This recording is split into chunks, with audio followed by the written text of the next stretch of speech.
মায়ের মতো আসলে কেউ হয় না। যখন অসুস্থ হই তখন বেশি মিস করি মাকে। দূরে থাকলে মায়ের কথা বেশি মনে পড়ে, যখন কাছে থাকি তখন মায়ের মর্মটা বুঝি না। যখন দূরে থাকি তখন বারে বারে মনে পড়ে যে আসলে মা জিনিসটা কি।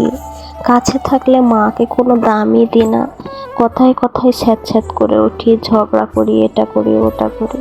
কিন্তু দূরে থাকলেই বুঝতে পারি যে মা কতটা আপন আর কতটা কাছে। আজ প্রায় 5 মাস হয়ে গেল মার সাথে দেখা নেই। শরীরটা প্রচণ্ড খারাপ, খুব অসুস্থ লাগছে, খুব খারাপ লাগছে।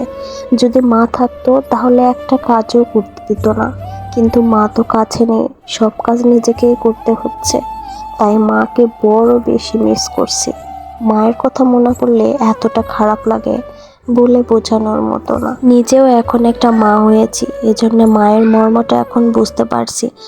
আগে যখন বিয়ে হয়েছিল না, তখন মায়ের মর্মটা বুঝিই নাই, কিন্তু এখন বুঝতেছি আসলে মায়েরা সারা জীবনই সন্তানের জন্য কষ্ট করে, আর আমরা সন্তানরা মায়ের মর্মটা বুঝি না। আজ দূরে আছি, বিয়ে হয়ে গেছে, বারবার মার কথা মনে হচ্ছে যে মা জিনিসটা কি।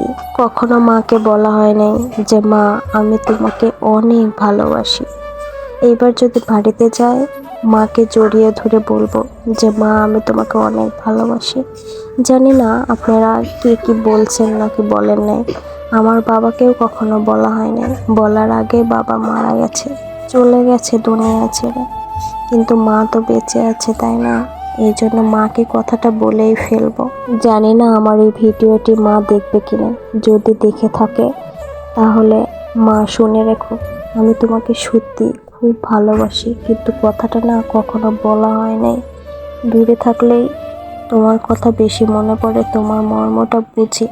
আজকে এতটা খারাপ লাগছিল, মার কথা মনে হয়ে প্রচুর কান্না পাচ্ছিল। কারোর সাথে কথা বলতে মন চাচ্ছিল না, খাওয়া দাওয়া ঘুম কিছু ভালো লাগছিল না, শুধু মায়ের মুখখানা ভেসে আসছিল। আর খুবই মিস করছিলাম, এতটা মিস করছিলাম মনে হচ্ছিল যদি পাখি হতাম তাহলে উড়ে চলে গিয়ে মাকে দেখে আসতাম।